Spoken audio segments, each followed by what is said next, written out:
So we're still on this SQS topic.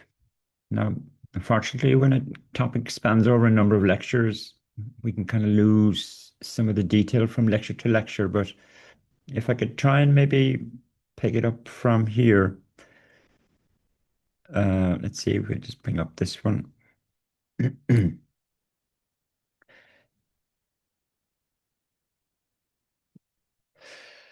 So here's Maria, our queue, and typically it's a queue between two compute components, although it certainly doesn't have to be. And we know now that this is the consumer, and the consumer periodically polls the SQS service for messages. Now, and it gets a batch of messages and it starts processing them. But the question is, one of the questions is, so what if it throws an exception while it's processing the messages? One of the messages is faulty or invalid for whatever reason. Now, the last day we talked about this visibility property of our SQS queue. So if for whatever reason our consumer Lambda cannot process the set of batches that are the batch of messages that it has received, if it cannot process them within what's called the visibility period, I talked about the visibility period the last day. If it cannot process them within the visibility period, that means that the consumer doesn't actually ever ask the SQS queue to delete the batch because it hasn't processed them fully, which means that that batch of messages now becomes visible again. And potentially, when the consumer polls again, it may actually receive some or all of the exact same batch back again.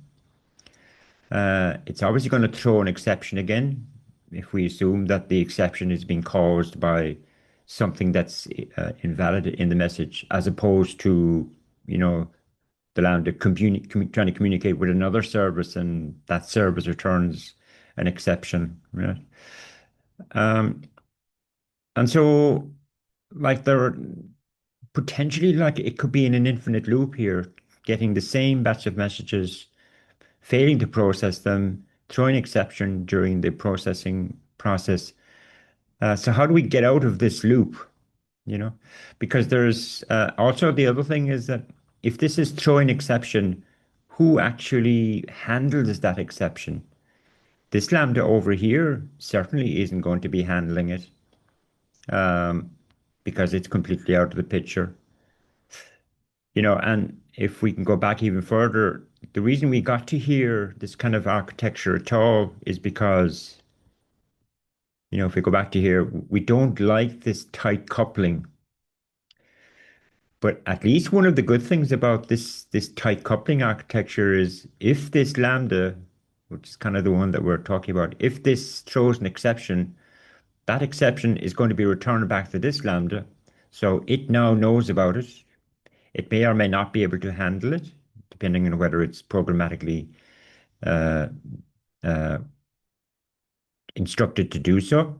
But if it isn't, then it's going to send the exception right back to the client.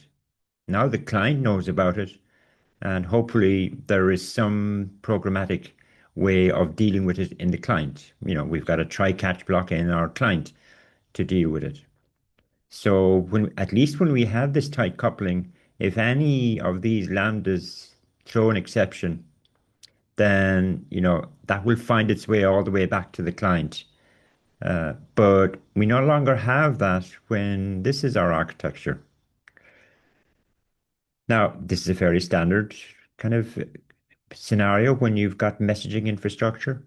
This idea of you've decoupled your compute components. So now you need an alternative way of at least catching these exceptions.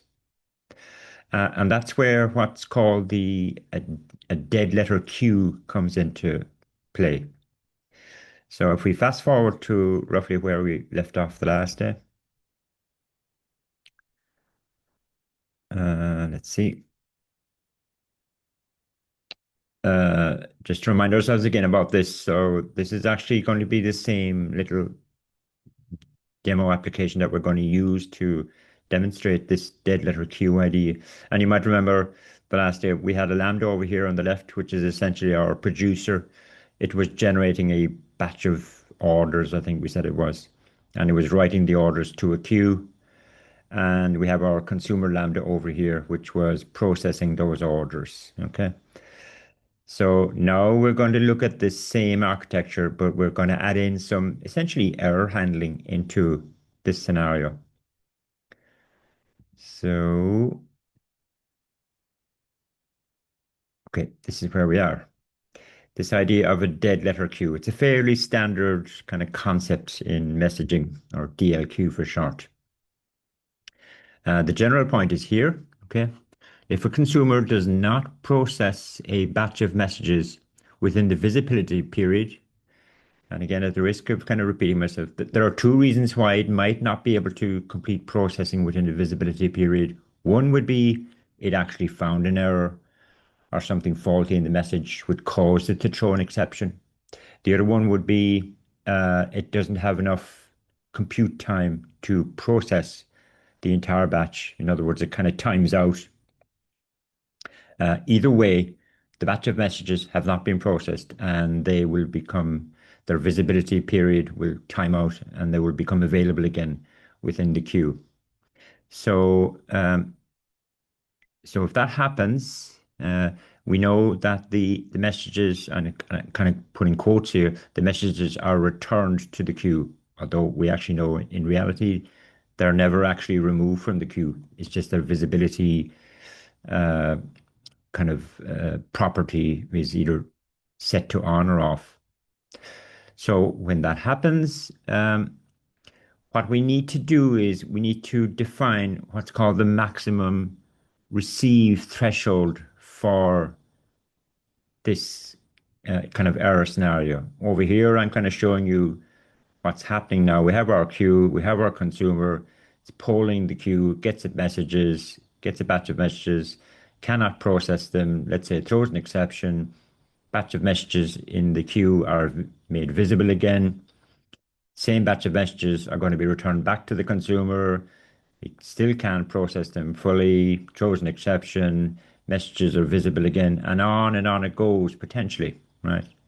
However, we have this thing called the maximum receive threshold, which is a property that we can set on the queue. And effectively, what this property is saying is if your consumer is not able to process the batch of messages a given number of times, then in that case, take those messages, take those batch of messages, and put them into another queue. Delete them from this queue and put them into another queue. And that's something that SQS will take care of itself. So you're kind of giving the consumer, by means of this maximum receive threshold, you're kind of giving it a certain number of goes or opportunities to complete the processing of the batch. And if it doesn't process them within that number of opportunities that you're giving it or giving to it, then SQS will automatically delete that batch of messages, write them into this other queue. And now, of course, what you've got another queue over here. Uh, it's up to us then, the the application developers to decide what will we do with the messages in this queue. Typically, you might have another Lambda here now, which is actually handling this queue. But of course, its purpose is to somehow maybe report the faulty message. We don't want this consumer over here dealing with that. We delegate it to another one. So this is what we call the DLQ, and the DLQ is linked to the what I might call the main queue. Yeah. So that's this idea of a maximum receive count, uh, or threshold, sorry. And when the threshold is reached here, I'm saying that what happens is what I just explained. So to kind of demonstrate this in action, we're back to our same little case study here now. Lambda generating orders, putting them into this queue. This Lambda is processing the orders, but this time I'm purposefully going to slot in a bad order in the batch of orders that this is writing into the queue, which will mean this Lambda is going to throw an exception, and now my faulty batch are going to be put into the dead letter queue. The slight problem is that it's the actually entire batch that are going to be put into the dead letter queue. So the batch may still have some good orders, but there is at least one faulty one within it. And so the purpose of this Lambda over here, typically what it would do is it would obviously pick out the faulty one and deal with that in whatever way it wants to. But the good ones that are in the batch, I suppose realistically what it should do is put those back into the main queue. So to allow this one to actually pick them up. Okay, so and we've seen the code for this one before, and we've seen the code for this before. So all that's new is how do we connect these up? And really what's happening over here is straightforward. This is just a Lambda that's processing, that's linked or triggered by a queue. There's no real difference from Lambda's point of view between this type of queue and this type of queue. They're just both queues.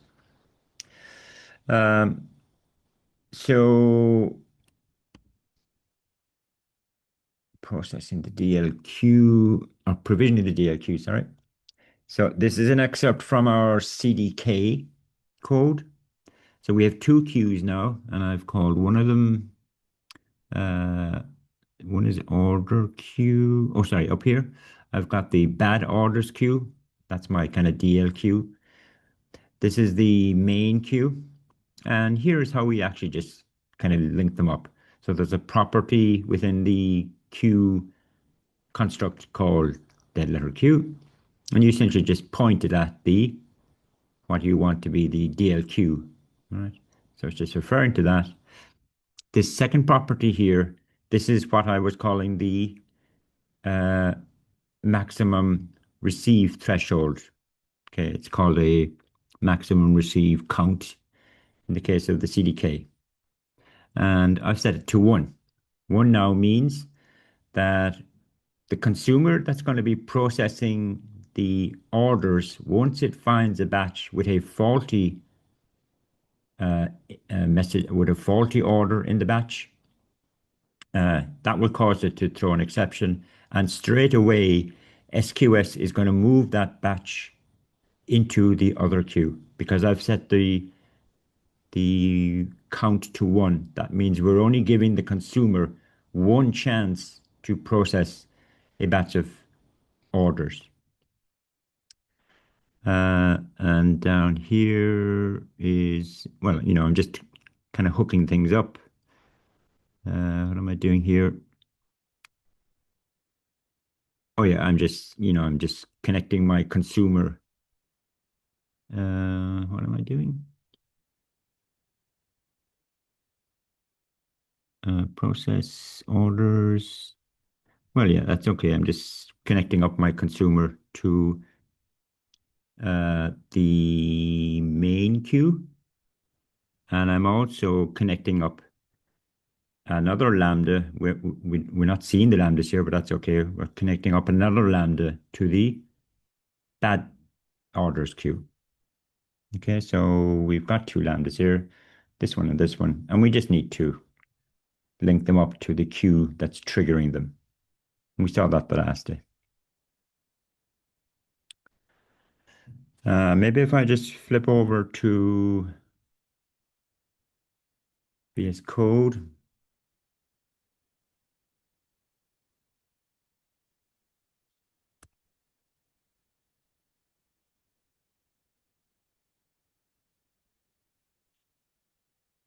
So this is our DLQ. This is our main queue. Maximum receive count is set to 1. That's fine. Here are my lambdas. This is the lambda that's going to be just that's processing the main queue, if you like. Here's the lambda that's generating my batch of orders, the one on the extreme left in my diagram. Here's the lambda that's processing any messages that are put into the bad orders queue, the DL queue. And here I'm just, sorry, that's not that. What's this? Process orders. Oh, sorry. Here I'm just connecting up the main queue to my kind of main processing Lambda. Here's the Lambda that's dealing with the dead letter queue. Here I'm just connecting up that Lambda to the DL queue. And we've seen this before. This is just giving the Lambda that's generating the orders permission to write to the queue. The Lambdas themselves are not that interesting. If we look at let's look at this one. This is the one that generates my batch of orders. And really all I've done, we've looked at this one the last day, if you remember. So what did we do? We've just got a for loop here generating an array of orders. Okay, 10 in total, if you remember. But what I'm doing here now is I'm just slicing a bad order into the array that I've created up here. Essentially, like what I've done is I've created an order. An order should have a customer name, a customer address, and an items array. But this one doesn't have any customer address. Yeah. All the other ones do. So that's just the way I decided to demo this. So I've sliced a bad order into the batch of 10, and I've set the username to user X so we can see clearly in CloudWatch logs. And we saw this the last day where we are mapping over the array of orders to generate an array of SQS messages, and then I send off my batch of messages. So we saw that the last day. If we look at another Lambda, this is the Lambda that's processing the main queue. And you can see what I'm doing here is I'm using the AJV library that we've seen a lot of before. And within it, I'm checking here to see, is this a valid order? And if it isn't, throw an exception. Now, throwing the exception is going to cause the Lambda service to not actually ever ask SQS to delete this batch of messages because the Lambda is not going to process the batch fully. The Lambda service will only tell SQS to delete the batch of messages if the Lambda that's actually processing them completes successfully. And clearly, if this one is going to throw an exception, it's not going to complete successfully. Uh, yeah, and the rest of them we don't really care about because we don't care what the nature of the processing is. The Lambda that's handling the DLQ just didn't do anything to that really. I just have a console log in there. But I guess typically what you might have here is you'd have a for loop going through all of the messages in that batch. Any good ones, it should put back into the main queue. The bad one, then it reports it some way. We needn't worry about the detail.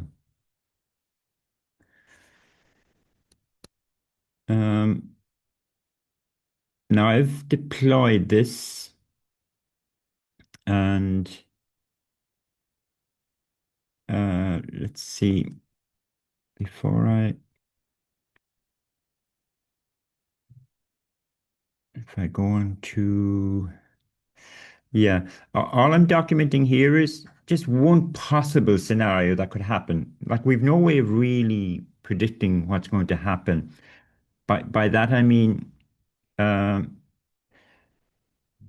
again, something we covered the last day is when the Lambda service polls SQS for a batch of messages, and in our case, it will get a batch of 10 in response.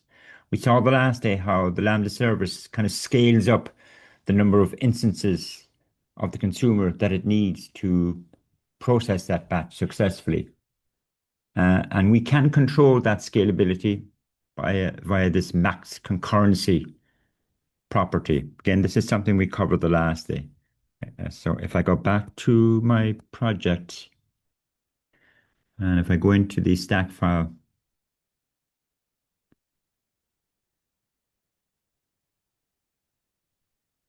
You can see here, this is where I'm connecting up a queue to its Lambda, and I'm setting the max concurrency to, sorry, wrong one, sorry. Where is it? Here, yeah.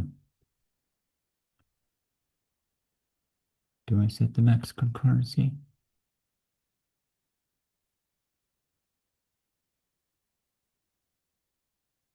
Yeah, I should set it actually. I'm going to enable that. Setting the max concurrency to 2. So that's where this is for the Lambda that's processing the main queue. So setting the max concurrency to 2, you remember from the last day, means that the Lambda service is never going to spin up more than 2 concurrent instances of this particular Lambda to deal with a batch. And I can do the same for the other one, even though it's not as important.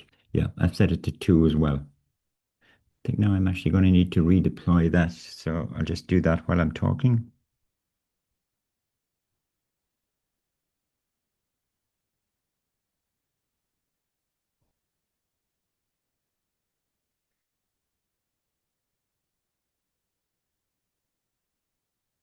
Now, what I'm documenting here is what happened when I ran this previously. So my scenario was I set the max concurrency of the process orders Lambda to 2, which you saw me just doing there now. And in fact, I set the max concurrency of the Lambda that's handling the DLQ. I set its max concurrency to 2 as well. I didn't mention that here, but I did. I set the maximum receive count of the main queue. I set that to 1, and we know what that means now. And I then just triggered it, set it off. Boom, boom, boom, set the first. Okay, and then I set it off, and this is what happened when I ran this before, right? Um, the process orders, there were going to be 2 instances of my process orders Lambda now. Why were there 2? Because I set the max concurrency to 2 here. There were 2 instances, and for the particular execution that I did before, this was how the orders were distributed, and it's completely kind of random, right? So the order for user 0, which is kind of the first order, user 4, user 7, user 9, they were all sent to one of my lambdas, and so because there are no invalid orders in that array, it would process everything successfully. For the other instance of my process orders Lambda, it got the sub batch consisting of the order for user 1, user 2, user 3, user 5, user X, which is our error one, and user 8. Now that now means that this Lambda is going to throw an exception when it hits this order here, which means that this entire sub batch is now going to be put into the DLQ. These ones here are okay. They got through. So this second sub batch is going to be put into the DLQ automatically. Uh, my process orders lambdas is not going to get a second chance to process this batch. Why? Because I set uh, the maximum receive count to 1. Okay, so I only got 1 chance to do it. And then what I noticed was that the bad orders lambda, the one that's dealing with the DLQ, there were 2 instances of that spun up by the lambda service. Why were there 2 instances? Because I set the maximum concurrency for it to 2 as well. And, the lambda service essentially took this batch here and split it up into 2. So one of my instances got the order for user 1, user 3, user 8. The other one got the orders for user 2, user 5, and user X. Yeah. So let's just see what happens when I run it right now. I got a completely different combination. So that's deployed.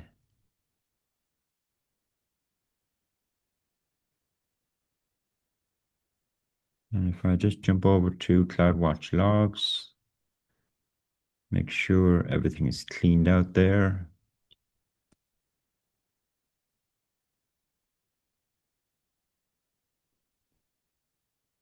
Yeah, it looks okay.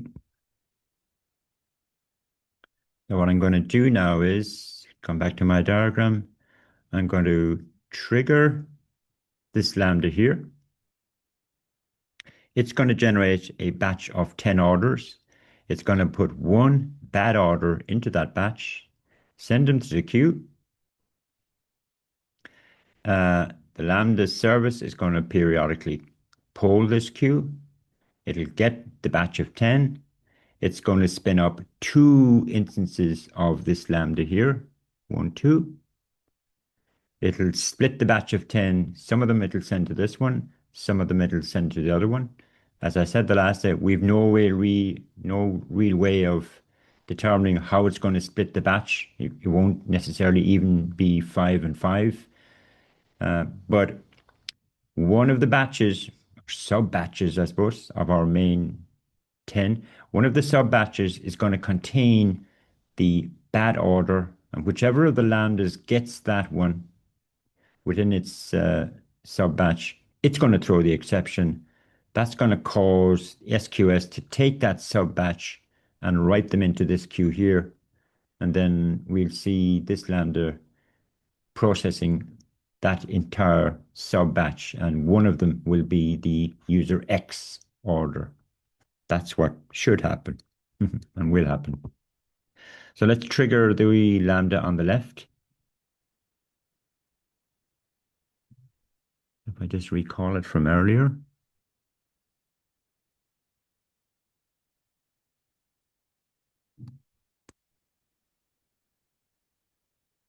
Probably too far back.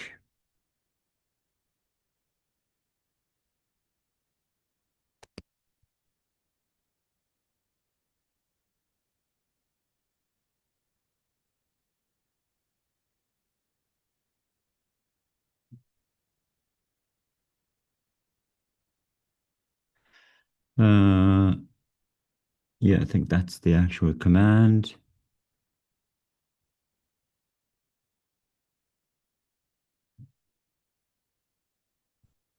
So it's sent, created the batch of 10. Now we know from the last day that it's going to take a little while for, okay, so that's the Lambda that's generating my batch of 10. The second Lambda, the one that's processing the main queue, that hasn't been triggered yet. It now has been triggered. And if we go into it, we should see two log streams because here are our two log streams. And if we look through them, and again, we've no way of knowing, as I said, but if we look through it, so this one got user 1, user 4, user 5, user 8, and user 2, and user 3. Got a lot of them actually. And oops, it got user X as well. So that's sub batch. Let's see what the other one got as a matter of interest. Got very few actually. It got user 9, 0. And that's it. Okay, so the Lambda that got 8 of the 10 contains the user X one. Yeah. So this entire sub batch is going to be written to the DLQ. And if we now look to see, is the Lambda that handles the DLQ, has that been triggered? Again, there's a bit of a delay on that one. Yeah, it has been actually. So It's this one here. It will also have two log streams because we decided to limit it to two. And one of these streams, so the batch of 8 now is going to be split up into two sub batches yet again. One of those sub batches will contain the user X one. And again, we've no way of knowing. So let's just have a quick look. 4, user 2, user 5, user 8, user 1, and user 3. Okay, so that's is that 5 of them? There should be 3 in the other one, maybe.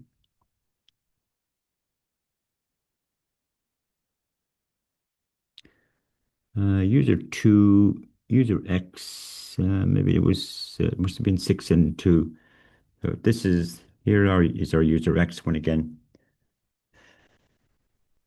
Yeah, so the overall thing anyway is there was a uh, or the Lambda that processes the main queue, it threw an exception while it was processing one of the sub batches, and that entire sub batch was straight away put into the DLQ for kind of for subsequent processing. And why do we have a DLQ?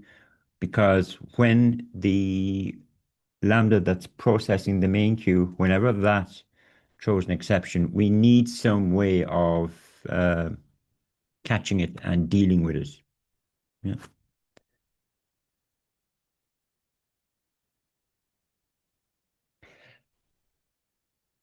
Okay. So that's DLQs. Very simple to set up, pretty straightforward to configure, and you let the lambdas do the rest really, and SQS do the rest. That's just some of the code which we've looked at. That's okay as well. That's a scenario. That's okay. The screenshots then are just from my console log or from my CloudWatch log, sorry. So, and they're specific to this particular scenario. But as I've already said, every time you run it, you'll pretty much get a different outcome in terms of the splitting of the batches up into sub batches.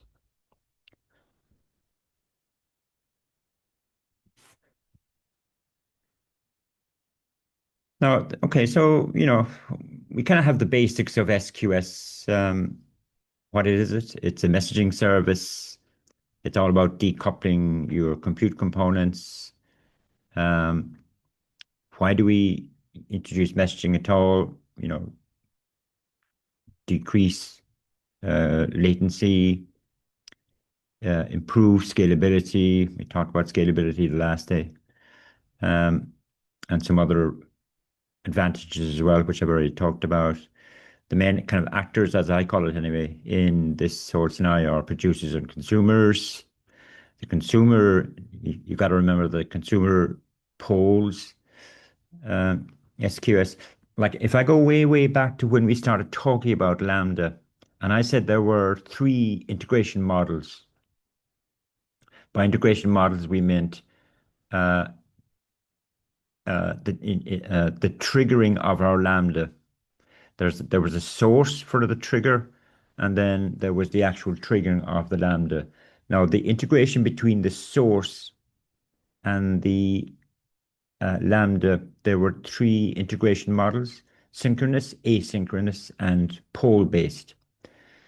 Uh, Synchronous, an example of that was when API gateway was triggering our Lambda. And there was a synchronous communication between API gateway and our Lambda, meaning that when if our Lambda threw an exception, that exception would be handed back to API gateway, and API gateway would return it back to whoever sent the message to API gateway or who sent the payload to API gateway, which invariably might be, a web app or a mobile app. But it's the fact that it's a synchronous integration. When our Lambda is triggered, the any exception that it throws finds its way all the way back to our client, In the pole-based, which is really what we've been looking at right now, when our Lambda is triggered in a kind of pole-based integration model, uh, when that model is being used, we kind of have to do some extra work in order to handle any exceptions that are thrown by the Lambda that's triggered. The Lambda being triggered in this case is our kind of consumer. Um, the Lambda function, that's all right. Lambda service does the polling. We've seen that before, and we talked about DLQs. So that's one messaging service. The second one, if I flip back to my website,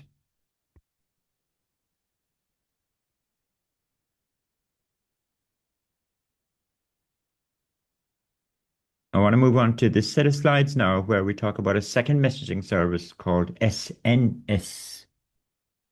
Um, so it is a messaging service, but how it works is quite different from SQS. But it is a messaging service, so it has that fundamental, uh, fundamentally kind of the same role as what SQS plays. So I now need to just exit out of this.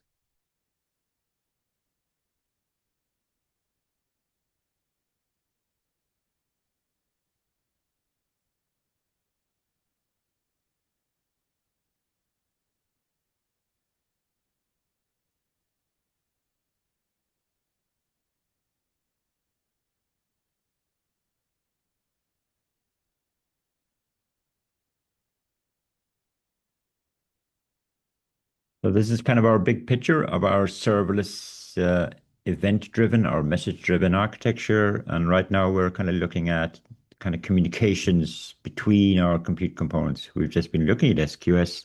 Now we're going to look at SNS. For simple notification service, again, pretty old service. Originally came out in 2010. And again, 2010 certainly, it predates Lambda. So it predates the whole serverless um, idea, but it is at the same time we could label it as being a serverless SNS as being a serverless service because there are servers there being used, but we don't have to configure them.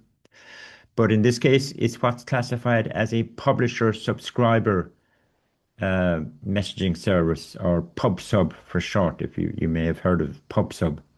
So this kind of PubSub idea, it's certainly not unique to SNS. Lots of other messaging services provided by other cloud providers uh, provide this kind of PubSub type messaging middleware. In the case of AWS, SNS plays the role of PubSub messaging service.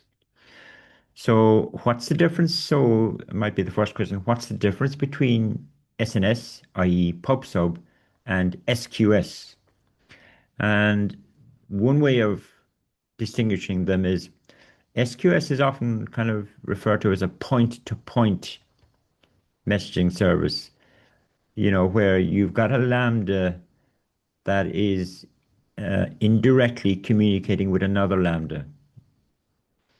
Um, and it tends to be kind of one-to-one, even though in theory you can have multiple producer Lambdas or multiple uh, producer compute components of an SQSQ, and you can have multiple compute consumer components of an SQSQ. This is going back to SQS now, right?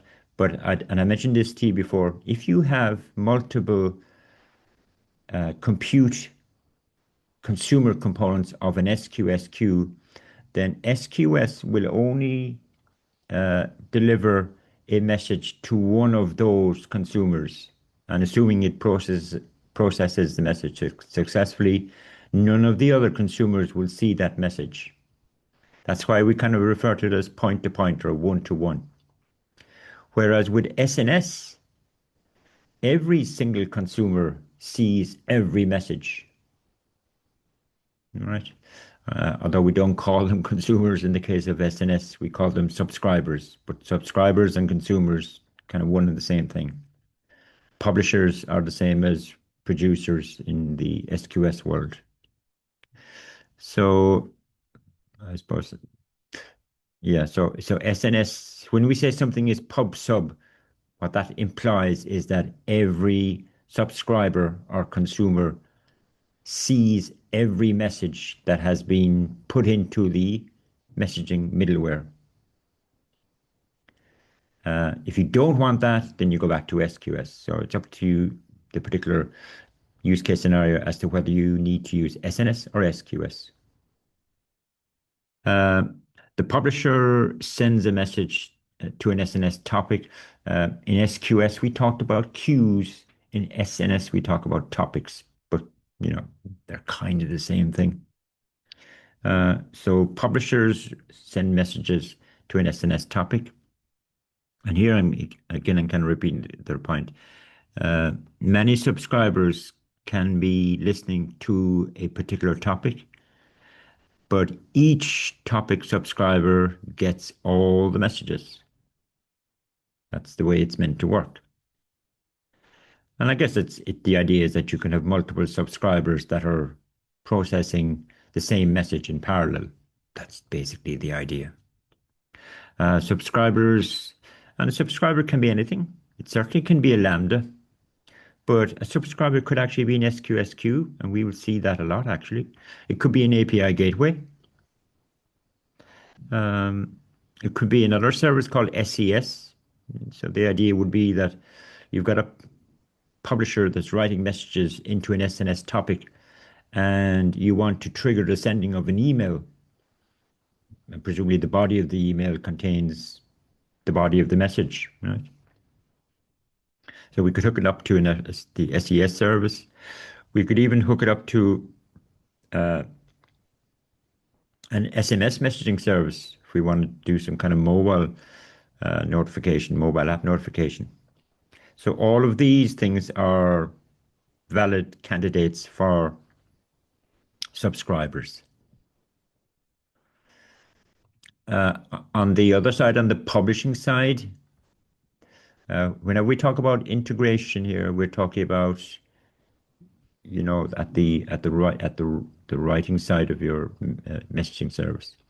So I'm saying it integrates with lots of services. So in other words, there are lots of services that could be publishers to our SNS topic. Certainly Lambda is one of them. S3, and you see that in the lab that you're working on. S3 is actually writing messages to an SNS topic.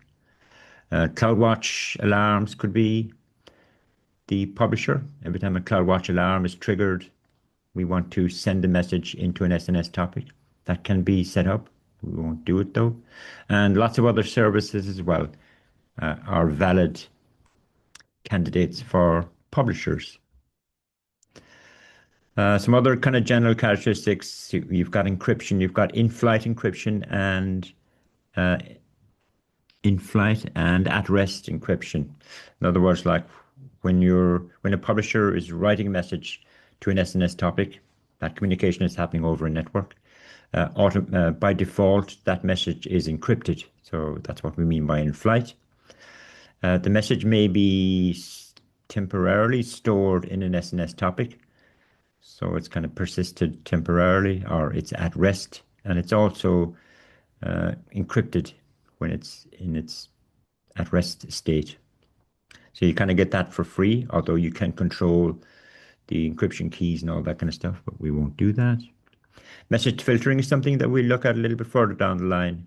Maybe you don't want every subscriber to receive every message. Maybe you want to do a certain amount of filtering. And we'll see how we can achieve that.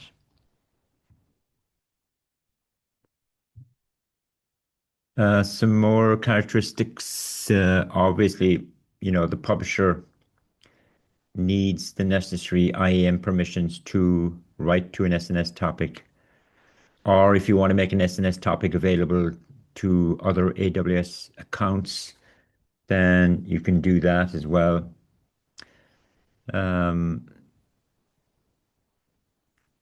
Or if you want other services other than kind of Lambda to be able to write messages to an SNS topic, That's all comes under the heading of security, and it's all done via IAM policies. That's hardly a surprise, but there you go. And you get scaling as well as built in. We talked about scaling in relation to SQS on the consumer side. Scaling is built in as well to SNS, although it kind of works slightly differently. We'll talk a little bit about it later on. Now, just as with SQS, what if a subscriber, what if a subscriber has difficulty processing a message? Because when you've got SNS between your publisher and a subscriber, then clearly they're decoupled. So your publisher will never know about any errors that a subscriber may come across. So there is a kind of a DLQ mechanism built into SNS as well, although it doesn't work in the way that you might think it works, and I'll talk about that later on. Conscious of time. Just check the time.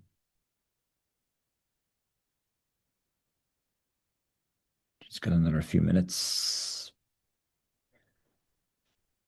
Just a visual kind of representation of what we're getting at here. So we've got a publisher on the left, we've got an SNS topic, and then we've got multiple subscribers, all of different types of subscribers. And we said that each subscriber will get every message by default. And we mentioned the different types of subscribers a slide or two back, but so Lambda is a possible subscriber, but you can have multiple Lambdas, right? And each of the Lambdas are separate from each other. I'm not talking about multiple instances of the same Lambda now. That's not what we're on about here. We're talking about different Lambda functions, each of which is interested in processing the messages from a particular topic. So that's quite easy to set up. They would be considered separate subscribers. But you can have other types of subscribers as well.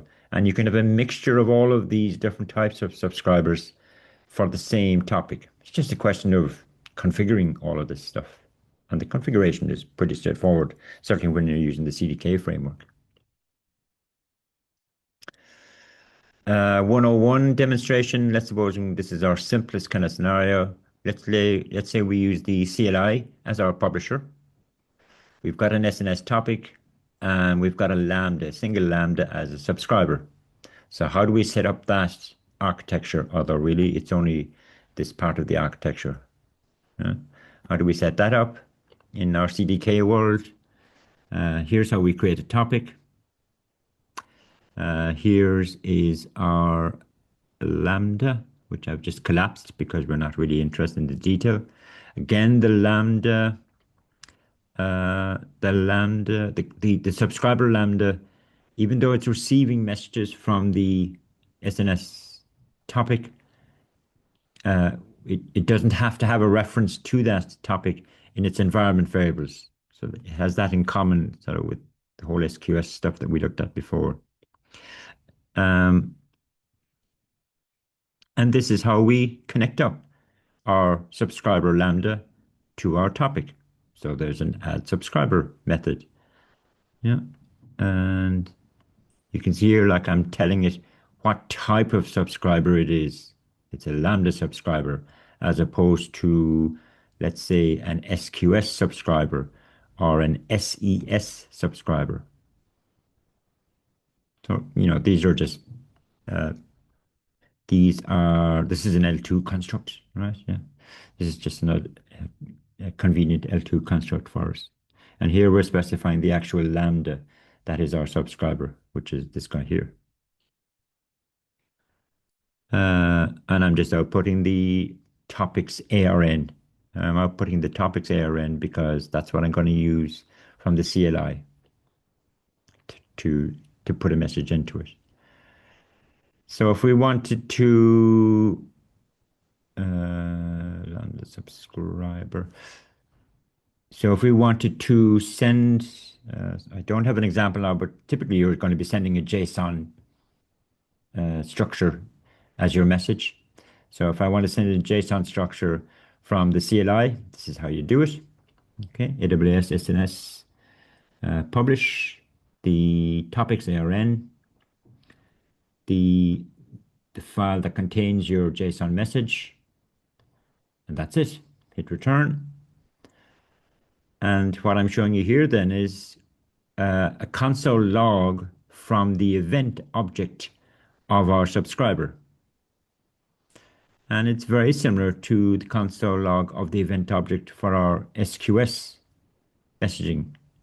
As in, there is a records property in the event object, which is an array, and the elements in that array are individual messages from our SNS topic. And if we dig down into it, then we'll find down here, right? We'll find this message property, and this is again a serialized or stringified version of the message that was put into the SNS topic. And you can see, look, this is a serialized version of this. Sorry. Well, okay, I never showed you the JSON object, but you can kind of work it out from if you kind of study that closely. It's a simple JSON object with a name property, an address property, I think an email property. Now, what I'm saying up here is that a Lambda subscriber receives a batch of messages in its event object. So that was the very similar to how it worked with SQS. But I do have a question mark here after batch, because like if I go back to here, and I'll leave it at this point now. So publisher writes a message to the topic. Now, there's no polling going on in this case. What SNS does is it almost immediately tries to forward the message on to the subscribers. Yeah. And once SNS knows that the subscriber service, so in this case it would be the Lambda service, once it gets acknowledgement from the subscriber service that it has received the message, then SNS is happy. I'm going to repeat this point now again, right? Publisher writes a message to the topic. SNS straight away sends that message on to the service of the subscriber. And as long as the service acknowledges receipt of that message, then SNS has done its job. Okay. And it does the same with all of the other subscribers. And if it gets acknowledgement from all of them, then it will essentially delete the message itself. So there's no polling going on. It's asynchronous from the publisher to the subscriber. It's asynchronous between the SNS itself and the actual ultimate subscriber, which let's say is our Lambda function. So when the Lambda service receives the message, it's the Lambda service will try and send the message, make the message available to the Lambda function. And if the Lambda function happens to throw an exception, then the Lambda service now is not going to respond back to SNS. So we've got another sort of complication going on here now in terms of error handling. Because as I said, once SNS receives acknowledgement from the subscribing service, let's stick with Lambda, then it knows, well, I've delivered the message, and it doesn't really, SNS doesn't care whether the actual Lambda function itself managed to process the message successfully or not. Right. I have a question, Sure. For Friday for the demos, do we need to do the CDK deploy a stack again up into AWS and show off things like the AWS API gateway streams, or is it just going to be the code for? You won't need to deploy anything. In fact, you probably won't even need your laptop. It will be very much a Q&A type interview. I will have my laptop. I may deploy your application into my account um, for the purpose of the Q&A, Okay. but um, it'll be a Q&A. I might ask you to explain a piece of code. I might actually deliberately put an error into your application, deploy your application into my account, and I'll tell you there's an error and here's the error. What's the problem? Can you give me an idea as to what what what bug did I introduce into your application?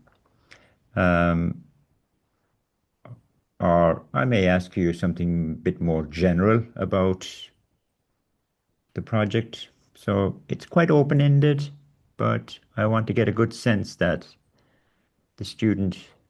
understands what they have been working on over the last 3 weeks. Is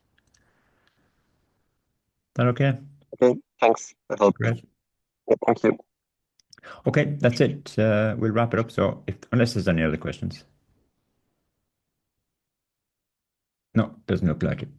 So I'll talk to you on Thursday. Thanks. Bye bye.